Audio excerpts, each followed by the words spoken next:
You are not reaching your full potential because you are not delusional. Hi guys, and you're watching The Walking Logic. In this video, I'm talking about the reasons why you're not able to reach your full potential. Sometimes we all know that we can do it, we can do things, but we're just not able to actually execute it. And there are so many tiny little things or thoughts that hold us back. And in this video, I'm breaking all of it down so that you can no more hold yourself back and be or reach your highest potential. For you to achieve something that you want or that you aspire, you need to be delusional. You need to think that you can actually get it and you actually are capable of getting there. But if you don't even allow yourself to think like you're capable of doing it, how are you going to achieve it? You're not going to be able to. And I know there are going to be a lot of people who are going to convince you to just be realistic and think realistically. Don't aim too high because it's, the fall is kind of hits you on the face. But I tell you to risk it all and be delusional. Want to be the richest person in the world? Okay, think that. Want to be the CEO of a company? Think that. Whatever you want to be, it could be, even as simple as cracking an exam. If you want to be there, if you want to do it, think, yeah, I can do that. The first step is that anybody who has achieved anything in their lives, whether it's the athletes, Olympic achievements, or any good businessman or anybody, if they didn't think that they could achieve something that big, they wouldn't be there. You have to be a certain level of crazy to think things. Being delusional is important, but so is real work. So once you have a delusion, you have thought about it, you know what you want, now you have to not think about it constantly. Now you have to become a person who's capable of doing it. You have to have a strategy of how you're going to achieve that delusion. Oh, it's so easy to think that you want to be the richest person in the world, but it's so much that you have to do for it. So much of how you're going to achieve it, the risks you're going to have to take, and so many other things. And if you're not thinking, or if you're not actually putting in the work, or if you're not ready to put yourself into that discomfort of not knowing things and actually getting to know yourself and all that, then it's just bluff. It's just a fantasy that is not achievable. Aim higher, but the time you get into the real work or real world, you have to keep your expectation of work lower. Break it down into small steps. What can you do in your actual routine to actually achieve that? So for example, if you want to be a CEO of a company, for example, okay, so on a daily basis you can't be like, oh, it's so big. You can't be thinking like that. You have to think in steps, like, okay, I wake up in the morning, maybe I go to the gym or anything, and then I come back, and whatever your routine is, you have to incorporate habits that make you capable of it. For example, for a CEO to be there, you need to know things very well. It could be every sector, like marketing, business, stocks, everything. So are you preparing yourself for that? Are you giving yourself the time and the grace to actually prepare for it? Make small habits that will eventually lead you there. Don't think about which company is going to hire you, where it's going to lead you or whatever, but think about becoming capable. Get well equipped with speaking, maybe with how money is managed, how people respond, even human psychology, anything. All of those things are prerequisites or things that are gonna make you capable. And if you don't do that, you can't be there. Now the second point is your self-image. How do you think about yourself? I'm not talking about what people perceive of you. If that's your self-image, it's wrong, it's tainted. I want your self-image, and I want you to treat it sacredly. I want you to not let it be tainted by anyone. The reasons why a lot of people don't succeed or don't reach their full potential is because their self-image is so low, they don't even find themselves that capable that actually they can do things. So it becomes very difficult for them to even aim things or work on things. And I'm telling you, no matter who tells you what, if you don't think you're amazing, you are not going to be able to do things. So I'm going to give you an example. I was preparing for this exam, okay, and I was also managing an organization by myself. And there was this guy, and he was my friend, and he used to tell me that it's not gonna happen for me. I need to focus on only one thing, and things are not gonna work out if I act so distracted and if I, distribute my energy. But I was like, it's okay. I mean, I think I can do it. So I just continued with it. I just believed that I could do it and I could manage it both. And I did it. I managed the organization and I also cracked the exam. People will always put their projections onto you, what they can and they cannot achieve. You cannot let it taint how you think about yourself. If I allowed that guy to influence me at that point of time, I would have thought that, yeah, I'm not going to be able to do it. So, yeah, I should just give up on one thing. So another example could be that maybe you are trying to do something and you have failed at it numerous times. The part of you that people see is only the unsuccessful one, okay?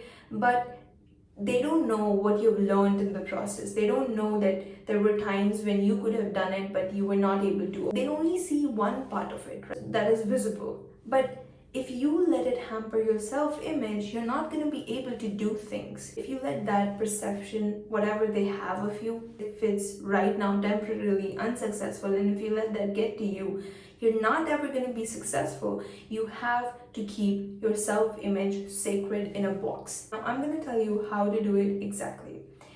You have to think in third person. Think that your body is divided into two parts. One is the external half and the other is the internal half.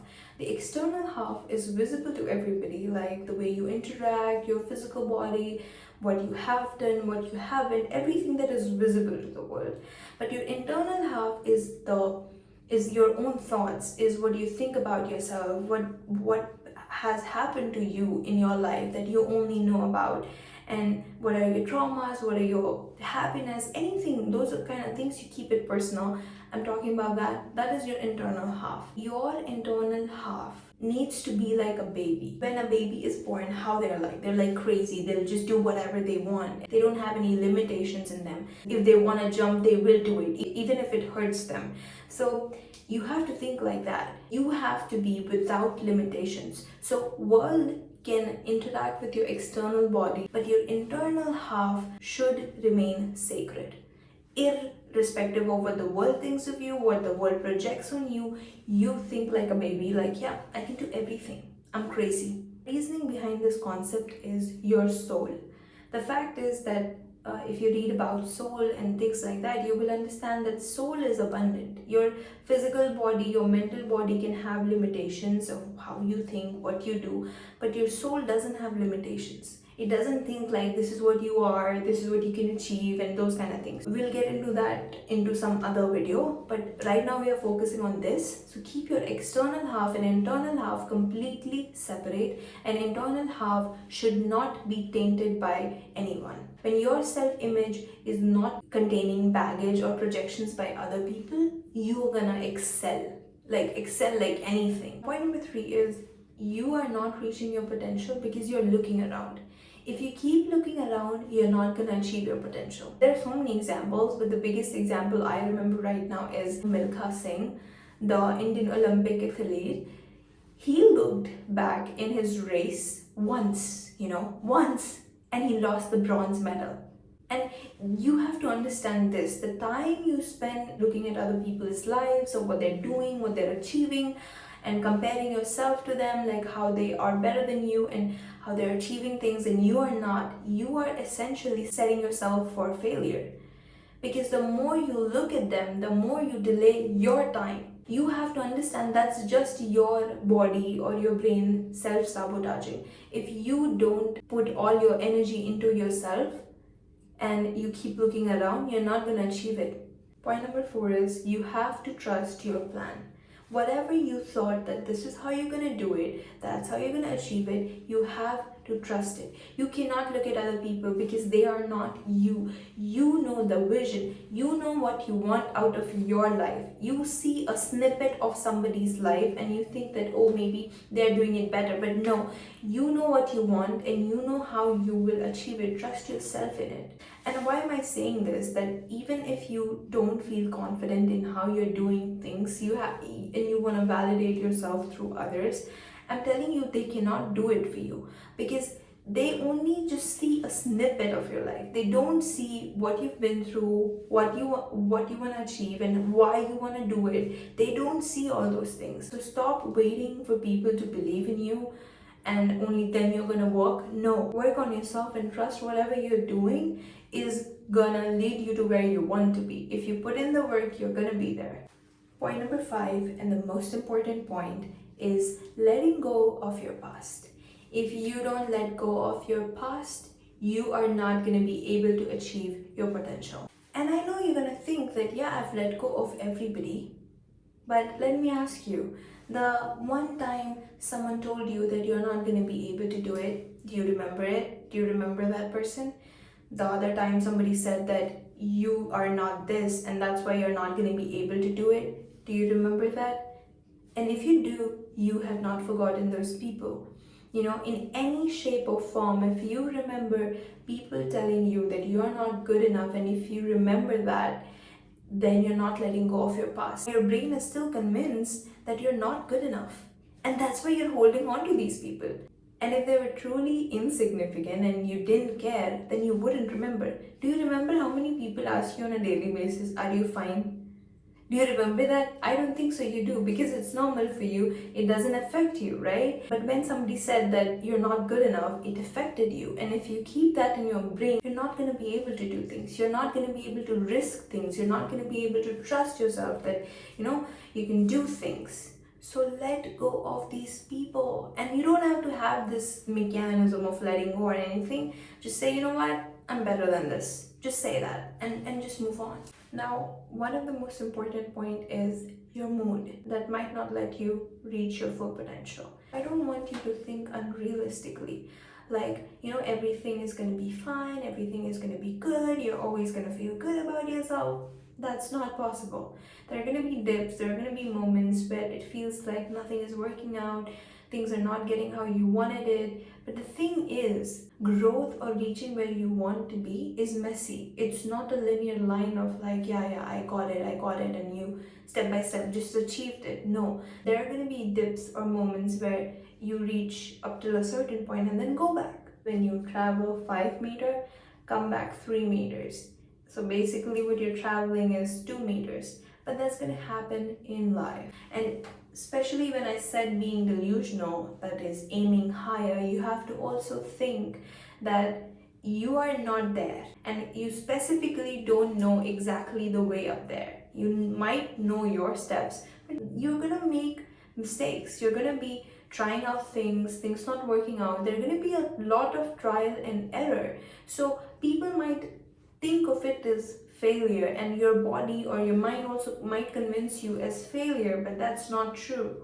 That's just life. That's how it happens. So don't let mood affect your work. Even if you don't feel like you're gonna get there, just keep on the work. Just do whatever is needed. Bye guys, I hope today's video was of help. Like, share and subscribe, and comment whatever your views are on the video and how it helped you. I love to see that on my channel. And thank you for being here. Keep coming back for more.